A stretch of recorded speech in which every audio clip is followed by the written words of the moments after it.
Are you tired?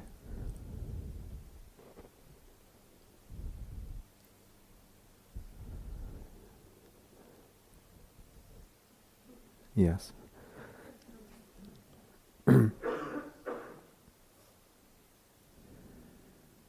Is there enough light then?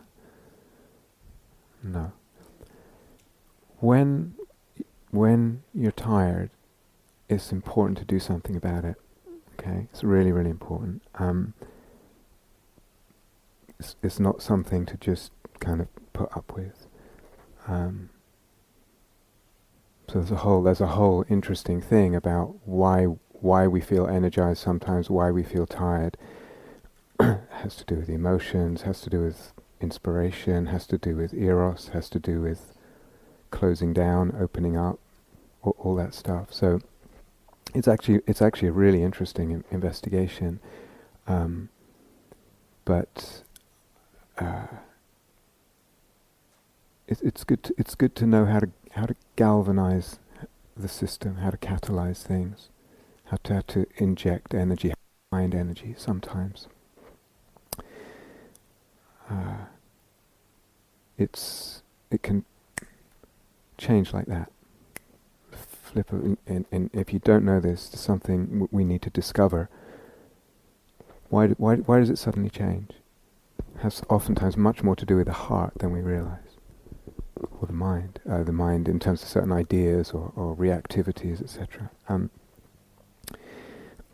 That's a whole other subject. So, is there enough light now? Yeah. Having said all that, I'm extremely tired.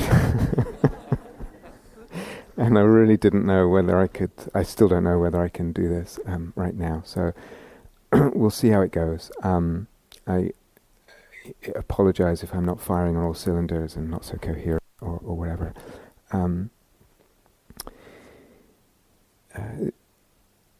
We'll see. Okay.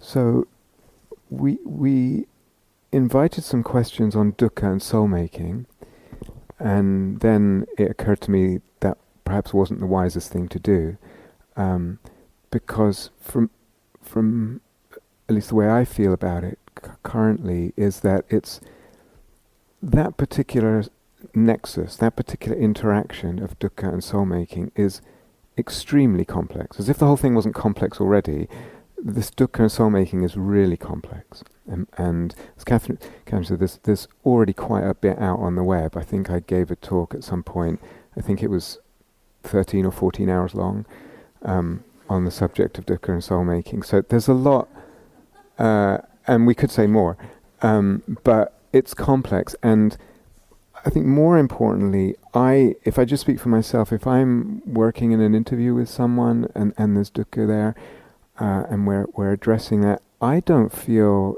like I have any kind of formula or preconception of how to approach it, or what's going to happen, or how it's going to unpack or unfold. Or so to me, a lot of these kind of practices, but particularly when it comes to working with the dukkha, it's very improvised and kind of opportunistic. So I don't know, either with myself or someone else working with them, and it takes a while, I feel, in an interview, if I'm in the teacher role in an interview, to let what needs to be heard, to let what needs to be felt, to see what the different aspects of body, mind, heart, situation, history, propensity, capability are present, and then what windows, what doors are open. So to me, it's all quite opportunistic, and it takes time. Usually those kinds of interviews where we're working with dukkha in a way that's related to the imaginal is they're not quick interviews. They an hour or something like that to feel. So that some of the questions, it feels like I don't have nearly enough information on what's going on for a person, or what's there, or what's possible, or the history. So that makes it and it makes doing this kind of thing right now a little bit difficult. It's also the case for me, I think, as a teacher, if I'm working with someone and there's dukkha there, I don't automatically assume this needs to become soul-making. It's one option that may or may not present itself as a window of opportunity at some point. But it might be that actually what needs to happen is there needs to be some other approach that just eases the dukkha in some way or other, you know.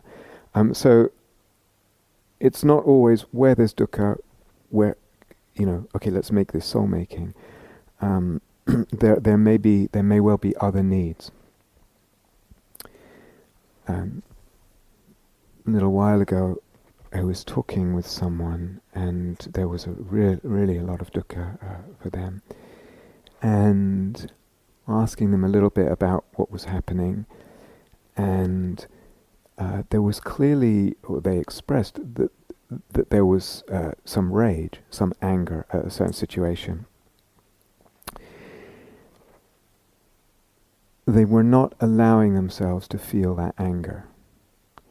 And what happened instead, as is so often, not always, but so often the case when anger is not allowed to be felt, it can turn inward against the self, and it turns into a very nasty kind of depression, very self-destructive, very hateful, sometimes suicidal.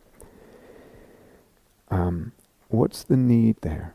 Not immediately to jump in and make this soul-making, maybe not. But let's talk about roots or foundations or bases or steps. There may be a gap, and I think I touched on this a little bit when we were talking about energy body. There may be a gap for some of us in relation to some emotions that we actually don't let ourselves feel.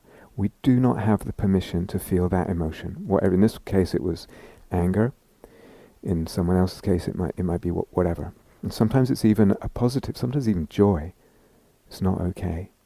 It's not okay in our society somehow to actually feel deep joy. It's not okay to share it, whatever. But the important point is that there's an intermediate piece there. And this often goes unrecognized. And of course, in certain contexts, for instance, a dharma context, where anger is basically, it goes in the box of, it's a kilesa, it's an affliction, it's a defilement.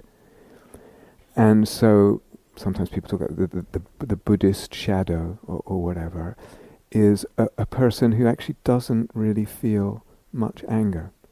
And it might look to their teachers, oh, this is a good practitioner, maybe they should be a teacher one day, look how equanimous they are, and how even, etc. Seem to have a good understanding, they're kind, they're mindful, it seems that way. Something is not allowed, and the person doesn't even recognize that they're not giving themselves permission for X or Y emotion. So when we talk again about these words, roots or foundations, sometimes sort of, I don't know what to call, basic kind of emotional work, there are gaps there, basic psychological gaps that need kind of to be rehabilitated, drawn back into the fold and the field of psyche, drawn back into the hearth of psyche, and allowed and given a minimum degree of respect. If I feel anger, it's partly why I said that thing about ranting in the popcorn thing today. You know, something that looks like a defilement can actually be a signal of soul. It's the flame of soul, and it's coming up in a way that most people would be like, whoa, that's kind of not okay. But I've come to recognize that if I can be a bit patient with this ranting mind, so for instance, in terms of ecological crisis or others. Try not to go into that now. That there's actually a lot of soul there, and there's a lot of things. I feel like something comes through me. Of course, that could be a grand delusion, and there's always that danger. But the point is that there's even just for psychological health, before we even talk about soul making and its possibilities, there may be gaps. that need addressing. There may be basic building blocks that need filling in and given some solidity. So it might be I need to give myself permission. I need to allow myself to acknowledge, to feel, to maybe at some stage express in some way or another, and that's a whole journey if we're talking about anger. Something that something's dead in the being, and it needs to be able to come alive. Yeah? Assuming this all makes sense. When we did on the last retreat, some of you were here, and we did some of that movement stuff, and there was some, I can't even remember, some sort of ogreish kind of things. It wasn't so much, and I explained, it wasn't so much, oh, now we're trying to cathart, if that's a verb, we're trying to release something. We're interested in opening up the pathways, neurologically, physically, energetically, emotionally, psychically, mentally, cognitively, that are closed, so that they can become roots. So you think of a root of a tree as a living thing. Things flow through that root, those roots. And if they're blocked, or if they're cut off, or if they're starved or withered, you can't even have a healthy tree, let alone the blossoms of soul. Yeah. So it may be in some cases that certain basics, certain foundations need to happen first. What was interesting with this person was then talking actually over a couple of days. And so that was my immediate sense, oh, this needs to happen first. It doesn't need to become imaginal yet. But then came back and reported already some images. And so the images were coming alive, and the images had to do with power and rage. And they liberated something. So, it's tempting to think, first this, then that, now you're ready for the image or the soul making. And oftentimes that will be the case. That will be so. Catherine and I have talked a lot about this kind of thing. But I've been too struck by the kind of non-linearity of things sometimes. So what does that imply? I don't know. To be open-minded. And again, opportunistic, improvised. Here's this knotted ball of string. What if I just pull on this one? No, wrong one. Okay, well, that's a bit better. That starts loosening something. I don't know which one to pull on first necessarily. But if we talk about basics, some of those foundations may, as I think we said in the opening, may take quite a while. It's a person, if I think about my history working with anger, I was, really some years in psychotherapy back in the late 80s and early 90s, really working with that and learning how to express it and getting it completely wrong and overdoing it or underdoing it or not being aware. So just that journey around anger and recognizing that I actually felt angry in some situations, learning how to tolerate it, learning how to understand it, learning what my needs were, learning how to express it. It takes a while, just that. And we haven't even talked about soul-making possibilities there. So this is why long-term trajectory for all of us, really. And in that there's, open-mindedness and humility, and it may not always be linear.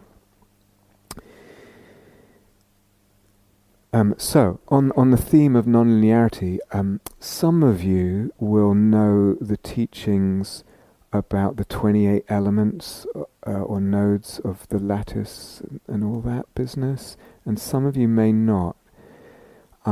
So we may get to it this week, but very briefly, there's a way of kind of pointing to what's characteristic of what we're calling imaginal or soul making or sensing with soul. But there's no order there. So it could be, if you go back to the knotted ball of wool analogy, that each each one of those is an end of a thread of wool, and I may jiggle or pull or wiggle any one, and it starts unraveling the whole thing. Or if we use a different analogy, I ignite one and the rest ignite. So what that means in terms of working with dukkha is there's this openness to which of those elements might be available, and might be ones that actually can implement some leverage and start to move things and start to ignite and open things. And I do not know beforehand. I have no idea. And dealing with my own pain and situations and whatnot, or with someone else. So is that good news or bad news?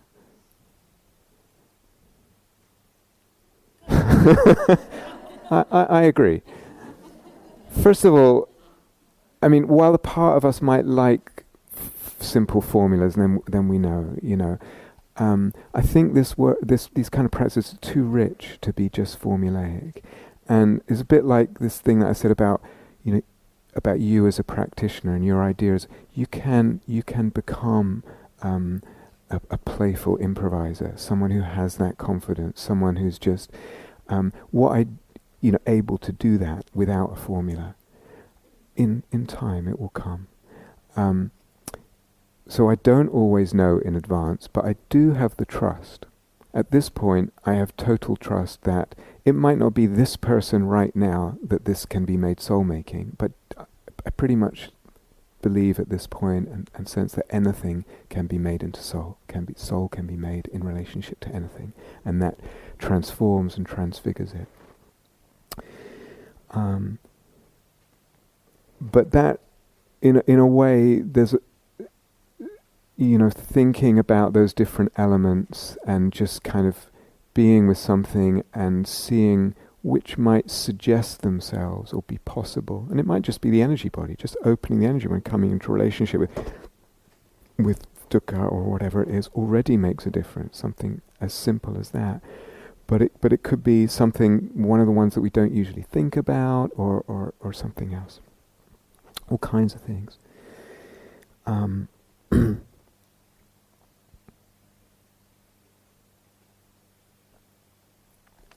That word opportunistic, I think I said it once in a talk years ago. It's related. The root is porta, which is a door in Latin.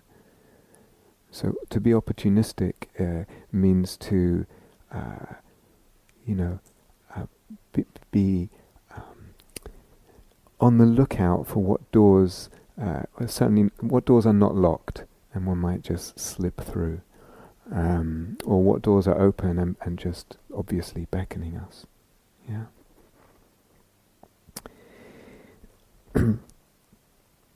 When some more of these elements, which by the way I always forget what they are. So people say, oh, I'm not very good at number 18. I think number 18. What was that? Anyway,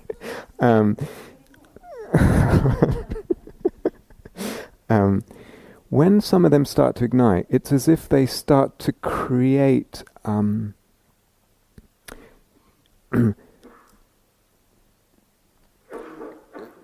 They already start to complexify what's happening in a good way. They give anchor points or vantage points, or what's it called when you rock climb and you put one of those things in?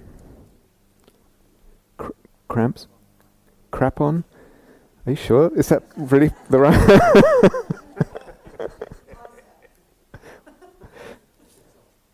What? All right. Yeah. Well, you know what I mean. You know when what's her name? Tomb Raider, Angelina Jolie. What's her name? I'm too tired. Anyway, you know what I mean. These things give footholds and vantage points. Another way of looking at it is they start kind of throwing something out and connecting things. And in that connection, it's as if a wire goes here and there, and then another wire goes between here and there, and another wire goes, and soon you've got a kind of net, and you've got a kind of structure, and that structure can make a crucible. Everyone know what a crucible is? It's a vessel, I think, from alchemy, where you put whatever material you were working with, and it gets heated in this crucible. And when we come to talking about dukkha and soul making, at this point, Catherine lights the in a way, what we want is this here to be a crucible. But we could also say that we want our emotions or our dukkha to be in a crucible. They need to be. We need to have a certain kind of stance, a certain kind of relationship with them, and all these other elements start forming a kind of structure that holds something in a way that the flame can come alive. I didn't explain that very well. Does that sound incredibly abstract, or no? Okay, good. So in relation to emotions, part of what we want is that there's a crucible of emotions, and in that crucible, with the fire, and sometimes the heat and the painful fire of the emotions, image is born, or soul making is born. If we're relating to our emotion in a way that's not crucibilic,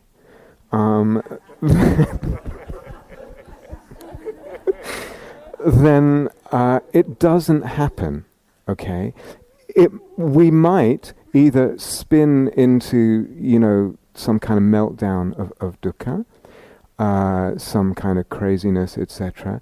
Or we might relieve the dukkha through the many traditional dharma pathways that are available, and there's a dissipation of dukkha, and there's the letting go. But without the crucible, there won't be the soul making. So the golden question is, what makes the crucible?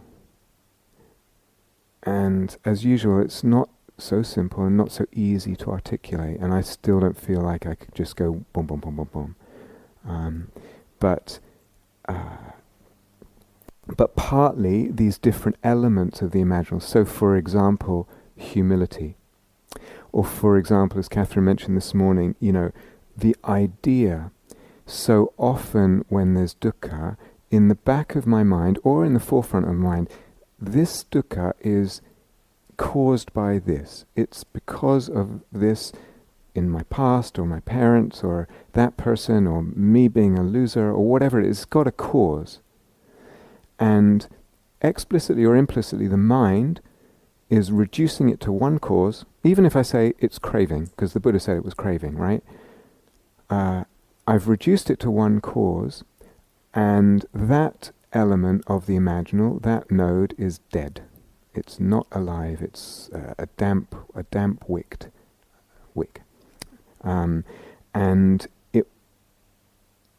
the closing of that idea, the closing down of that idea, will close down the possibility of soul making. So Catherine already said this morning. So let's linger on this a little bit. I have, probably most teachers have, but I've dwelt quite a lot over the years on working with emotions in different ways, a lot way before the soul-making teachings, and just what can we... It's so easy to be imprecise when it comes to emotions, so we just hear a sort of vague feeling, kind of be with it, and try and be with your body and just be open to it and watch it come and go, or something like that, and try not to identify. Oftentimes what happens is a person then takes that sort of vague instruction back to the cushion, and it just kind of stews for a while until something else comes along that sort of gets their attention, and it doesn't necessarily really become fertile. Yeah. So even within traditional dharma, I feel that there's a real place for a sort of real precision of what I'm actually doing in relation to an emotion at any time. Whether it's a beautiful emotion, a joy, love, or a difficult emotion, despair, hatred, whatever it is, powerlessness. It, if I can be really specific in and try different things, that tends to open a lot more doors. So one of the things, and again, Catherine mentioned it this morning, is that when there's an afflictive emotion, there's often a lot of energy wrapped up in an afflictive emotion. Even if it's depression, depression has an enormous amount of energy, but it's in lockdown with certain kinds of depression. Does that? Anger, certainly. Rage, grief, there's a lot of energy. And what tends to happen is then we hear, oh, kind of be with it, or just open to it and just soften, or whatever. And the mindfulness that goes with that actually doesn't have a lot of energy in it. It's A, not very specific, and it's B, it's the energy in the emotion is more than the energy in the mindfulness. You understand?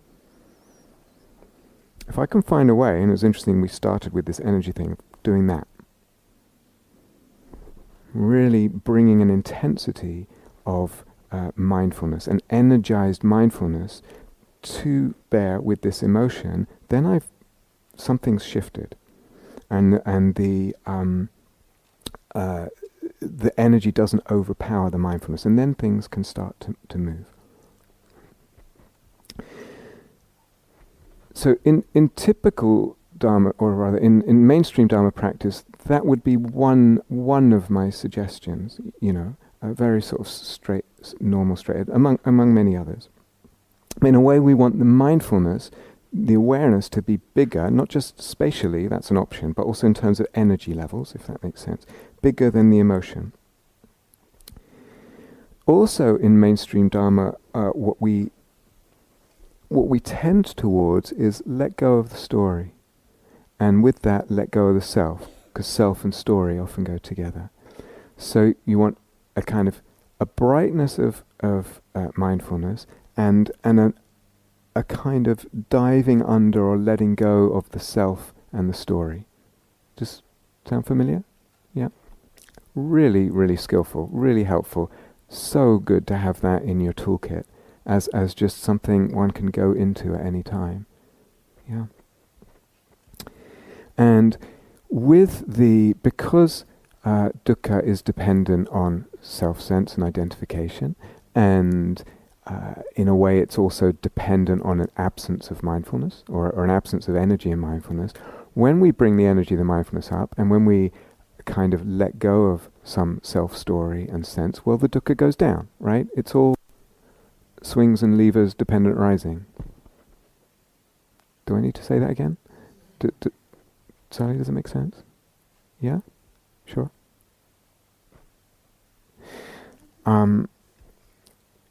When it comes to soul making, it's a little bit different. So I gave the example yesterday of when Catherine suggested touching the body, and said, look, and I explained what was going on. Look, there's self here. Look, there's narrative here. So I'm not going, no self, no story. There's a certain allowing of some of that to some degree, because that might come into the constellation of what then can make soul. When there's an image and when there's soul making, it tends to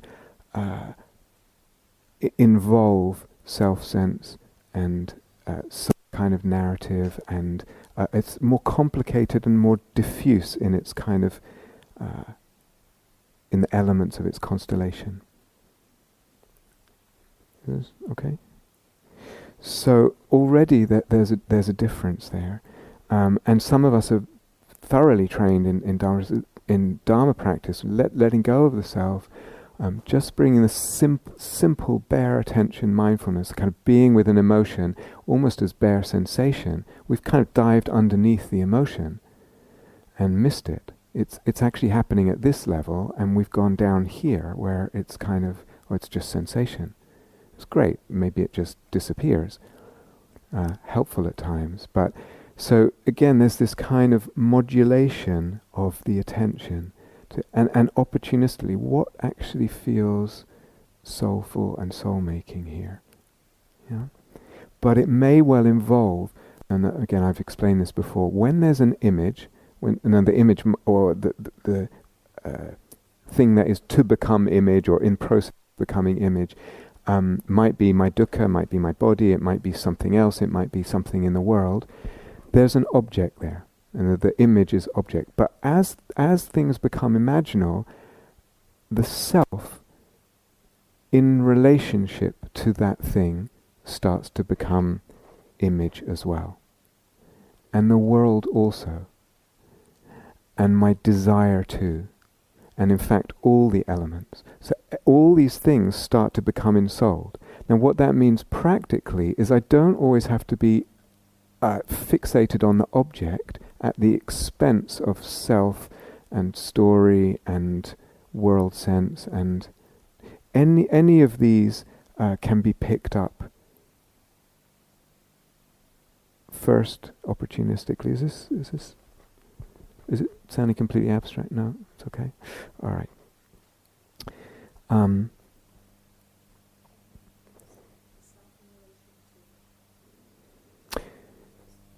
Whatever object we're working with, so it could be a dukkha, or it could already be an image. So in the process of something becoming imaginal, let's say anything, this candle, it becomes imaginal for me. Well, if I stay with that and meditate with it as image and allow it to do its thing and allow the soul-making dynamic, at some point, what will happen is the self that is looking at that candle becomes imaginal as well. Do you understand?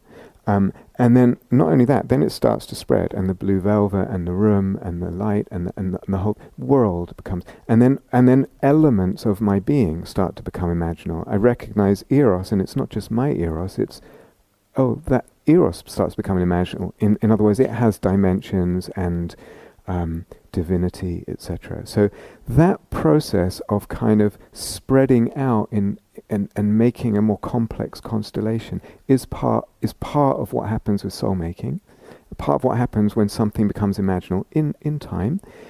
But what it means practically is that I don't always need to just focus on the object. I might start to include more of the self and see, or is that can that become more imaginal? Yeah, for instance. Yeah. So sometimes, for example, we talked about the mindfulness in a sort of traditional dharma. The mindfulness instruction, one of the instructions might be for the mindfulness to be, if you like, bigger in some way than the emotion. But sometimes, of course, we don't feel that at all. We feel that this emotion is bigger than me. Now, there's a way that can just be overwhelming and depressing. This emotion, the mindfulness can't get around it. It's bigger than me. I'm sinking with the emotion. But there's a way too in which the emotion can be bigger than me in a beautiful way, in a soul-making way. That there's a humility that arises, and that's a loaded word for a lot of people. What does that mean? What's a fertile soul-making humility? It's one of the elements. This grief, this pain,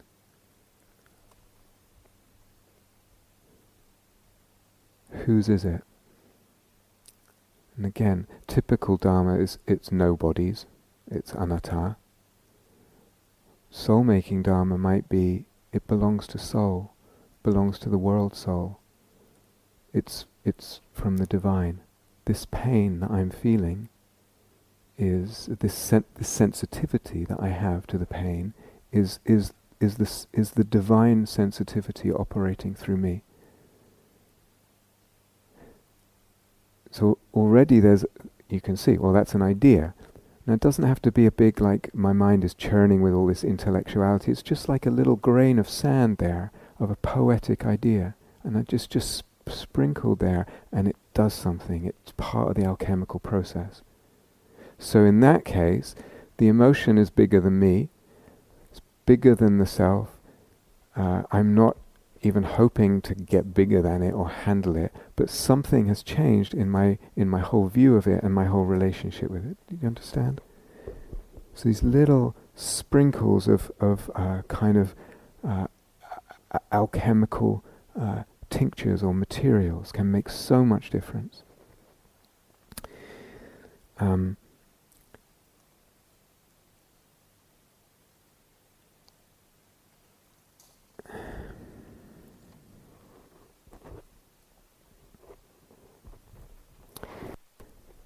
Sometimes one may be sitting, there's some dukkha or something, and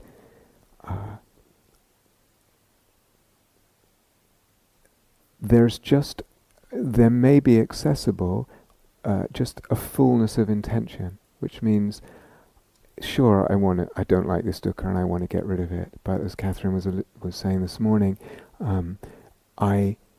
I want the fullness of soul here. I want what's right for soul. I want this to become soul-making, in the service of soul-making, even if that has some cost to it, even if that has some bite to it, even if not all the dukkha goes.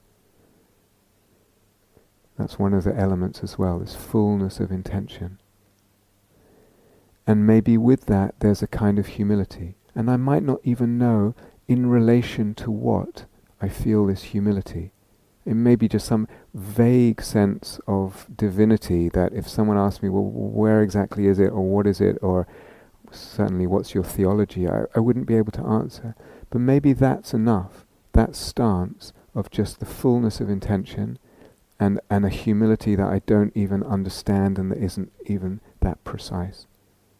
And it fertilizes things. It softens and opens and fertilizes things. How are we doing? Is this A, is it making sense, and B, are you still awake?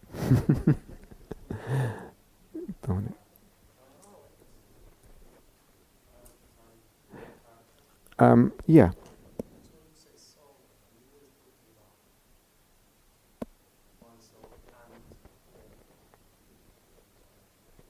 Yeah. No. A lot of these words are sometimes used sloppily by me and maybe not Catherine, but certainly by me. But certainly by me. But sometimes deliberately ambiguously, and sometimes to mean one or the other. So in that case, I meant both. Yes. So in other words, soul, the concept of soul, like everything else, will itself become ensouled. All of these concepts, eros, soul, image, you name it. So we start with some idea, and we'll maybe like, I don't know what the hell you're talking about, but it feels good sometimes, so I'm kind of hanging out. And then maybe let's say for someone it starts with this idea, well, it's my soul, and then you have soul, and da-da-da. In time, because of the soul-making dynamic and the eros psyche logos, it starts to get fertilized, it starts to get worked and have more windows, more shadings, more complexity, more dimensions. Lost it there, yeah. More dimensions, etc. So that I think for me sometimes that word can mean both those things and more. In a way that's again loose and elastic and open-ended and unfathomable. The danger of that is it just gets too sloppy and kind of meaningless in the end, and so we're always treading this line. Again, where do we stand? Where do we position ourselves at any time between precision and sort of openness? Well, it depends what we want. If we want soul making, then we have to feel in the moment. Well, where is it? The precision right now, or is it the more open-ended? Yeah. So in this kind of practice, always the gauge is what serves soul, and how do I know? Well, it gives me those feelings, that sense of soulfulness, yeah, and that's my navigation. Is that okay?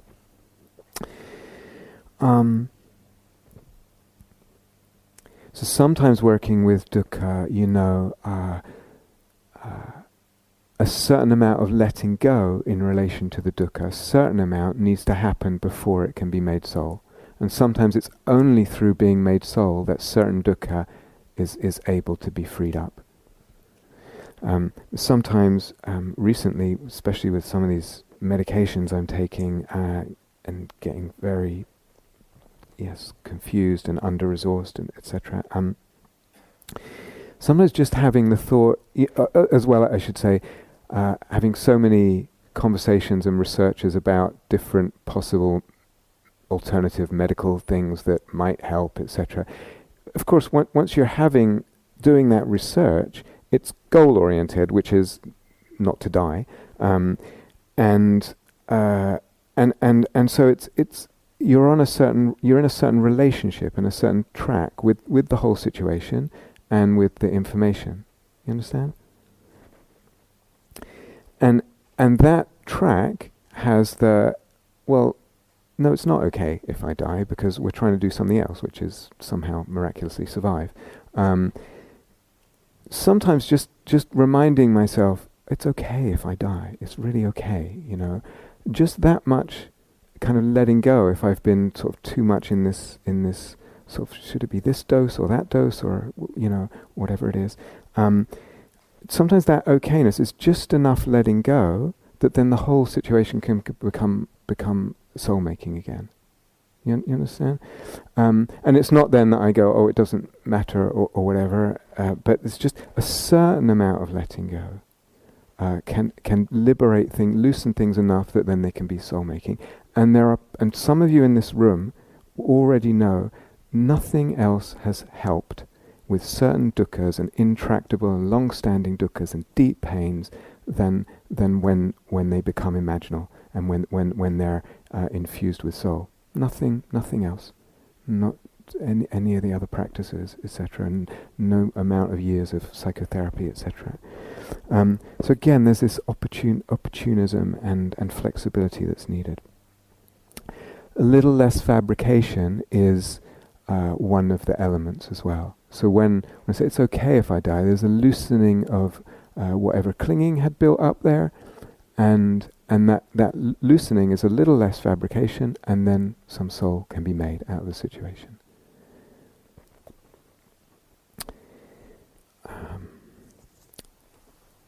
Okay, so some of the questions, as I said at the beginning,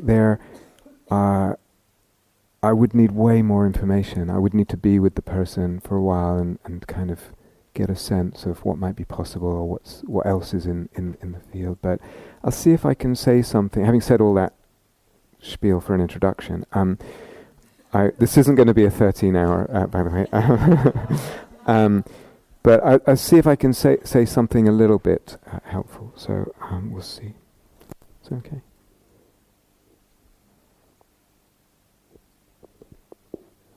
Ah, yes. What do you think? Yeah, okay. So don't have that long at all. So, okay. So,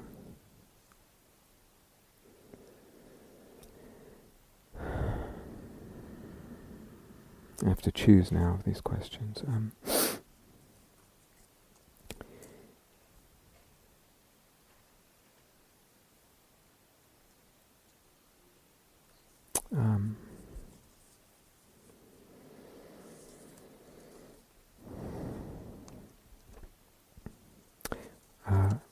Well, there's a couple about the ecological situation and the tremendous pain of that, and is it even possible for that kind of level of dukkha to be soul making, to be ensouled?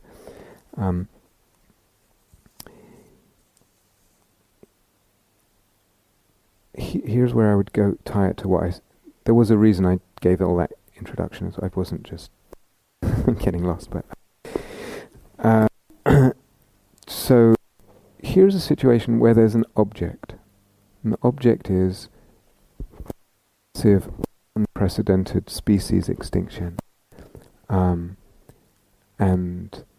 the heartbreak of that, the not just that, actually, this, because part of the object there is not just, let's say, species loss, it's also the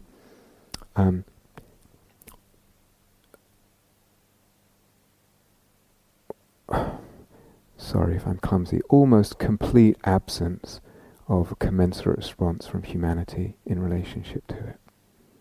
So the object's already a complex one, right? And then if we go back to what I said before, there's this object, and then there's also self in relation to the object. Now, it may well be too much to ask, and someone wrote a note, can the rape of a child be ensouled, etc.? Someone might, so it's not your business to tell that child, oh, come on, you can ensoul this. That would be ridiculous, you know. But it might be then that the imaginal and the soul-making goes more to the self sense. Who am I, and who will I be, and how do I sense myself with soul in relation to what's happening in the world? And that's, in this self-other world constellation, it starts there. And I might arise as the warrior, or like Joanna Macy talks about, the midwife of whatever might be new, or the hospice worker, you know. But these are imaginal roles, the self in relation, and then the question: so can that fill out? And again, that's going to take a lot of emotional work and imaginal work. And then what does that mean in terms of my duty and how it manifests in the world? Like, what of this image? If my image is a warrior, what does that mean? How does that refract into my actions? Does it mean I then go, you know, become an eco-terrorist or something like that? Or does it refract in a more subtle way? But that image is driving me. Another important point here is that images are eternal; they're timeless, and that's one of the elements of the imaginal as well. Which means, in relation to something like climate change or the ecological crises, you know, it's natural, it's normal to want to think about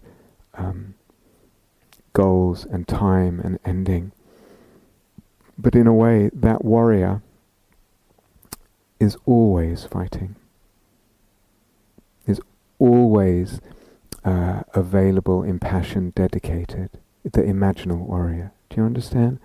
And that awareness of that eternality, as one example, gives the whole thing another level of resource, less dependent on the temporal outcomes. Can still care. You know, I probably said this in a talk before. I heard that when the Titanic was sinking, the ship, cruise ship, whatever it was sinking, and there weren't enough lifeboats. They really hadn't planned very well, and there weren't enough lifeboats. So, I don't quite know the story. Either the rich people got in the lifeboats, or the women and children, or the rich women and children, or I don't know what it was. But a lot of people were left on board, ship sinking into icy waters, all the lifeboats gone. They knew they were dying, and they started singing hymns. What year was that? Okay, so not quite the complete, not quite the complete eradication of any sense of religiosity in the culture. But so they sang hymns. What the hell's the point? You're going to be dead in a minute. What's good to do to sing a hymn? But it matters for soul. Were they singing a hymn in the hope that, oh, maybe God will let me into heaven and I can, you know, it had nothing probably to do with that. It's like, what matters? You know, of course it matters what happens with species loss. Of course it matters what happens with climate change. But there's something on another level that the soul needs, that it will do. It wants to express. It wants to reflect. It wants something to come through. soul, if we go back to the bigger sense, Dominic, soul is asking of the human being for something to come through that doesn't just have to do with outcomes and life and death. Do you understand? So there's a, there are other levels to this, and sometimes, especially, I know there are a lot of activists in this room, it's hard to not get pared down to a sort of the concrete level only. So to allow those other dimensions of soul can be immensely resourceful, for that kind of thing.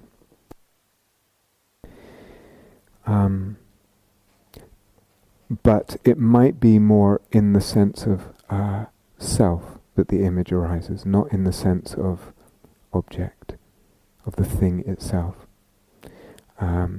Diesel pollution in the UK, is that a soulful thing? I don't know. It stinks, and it's really nasty.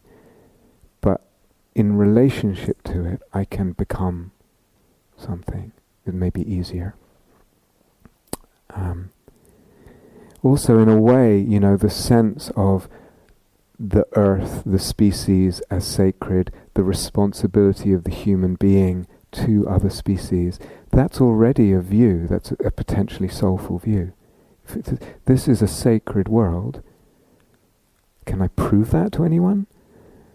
No, it's a view, it's an idea, but it's a soul view. Again, if we talk about self, other, world, I start with perhaps with the world, and the sacred world, and now this sacred world is being desecrated, and that can galvanize something.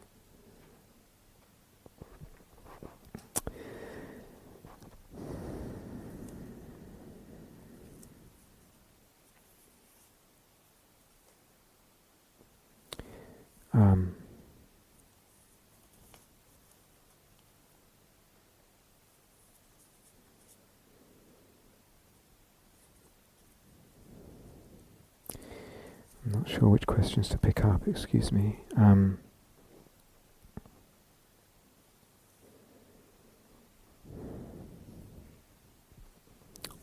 just choose one.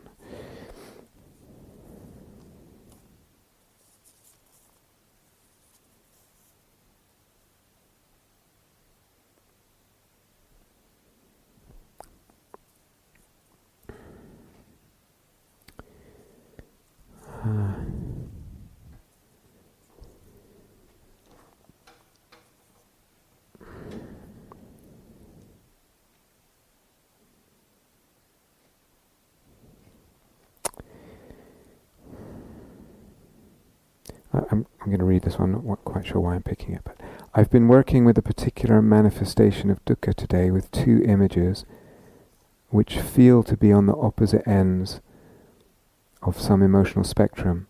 The first has qualities of compassion, tenderness, healing and vulnerability. The second personifies a kind of transcendent not giving a fuck in a joyful, divine, punk kind of way. Previously, you've talked about bringing images into relationship with each other. I feel called to explore that here. Any advice would be appreciated. So again, I would need to hear a lot more here. My initial thought was,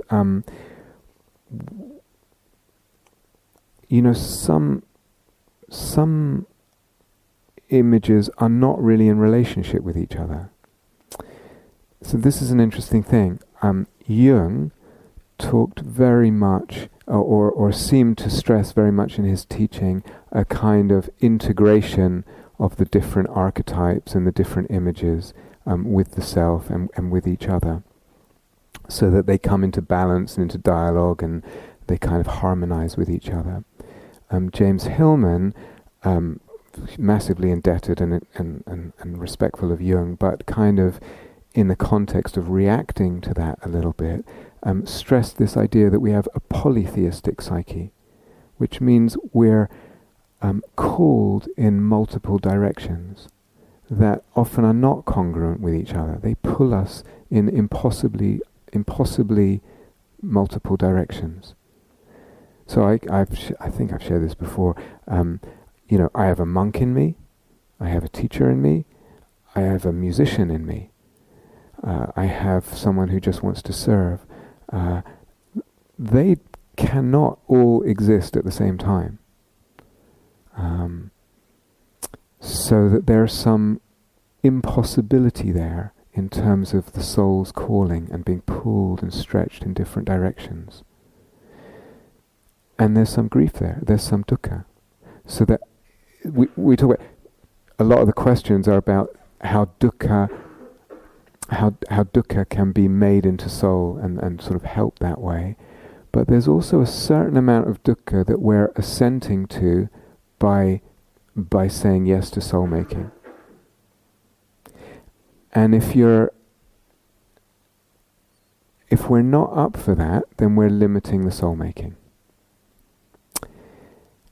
And it's possible that if we're not up for that, it's just because we haven't fallen in love with soul making yet. It's possible it's just not our path, But there's a certain amount of dukkha that soul making brings. And if I allow the fullness of these pulls, so for instance I have this it's like this god of music won't ever let me go.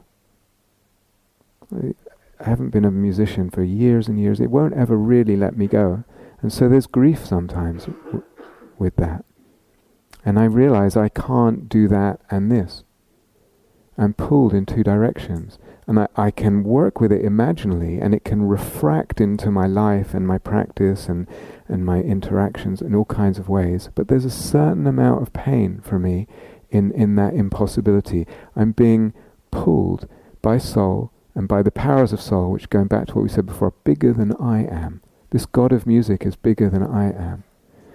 The god of dharma is bigger than I am. The god of teaching is bigger than I am. I'm being pulled by gods in different directions. I'm not even trying to harmonize them or balance them or live some kind of balanced life. Where I do a bit of this and I do a bit of that, and it's kind of nice. So there's so my initial thought was I wonder if these two images that the person's alluding to need to come into contact with each other, or if there's just a certain incongruence and tension there. And that's part of what Hillman would call the polytheistic psyche. It's part of the dukkha of soul making. So there's an enormous amount of freedom that comes from soul making, and as I said, some freedoms that come from soul making won't get opened up by any other way. And sometimes it comes with cost. It comes with a pain, a price. Sometimes the price is in the duty. It might not be this pulling different directions. It might be this image is asking me of something, and as people were alluding to this with the meaningfulness popcorn that we had, and that duty takes its toll in my life. It means a sacrifice. It means I can't do this or that or the other or whatever. It comes with a cost. But you have to decide what you want.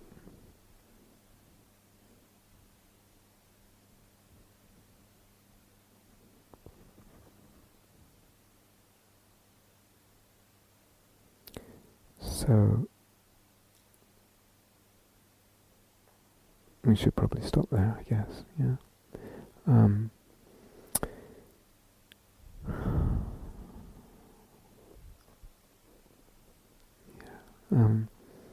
So apologies for the questions I didn't get to.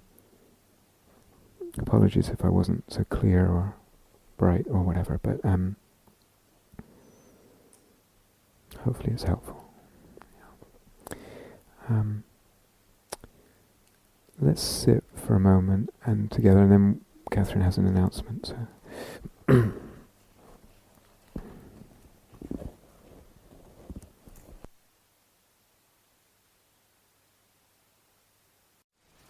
Thank you for listening.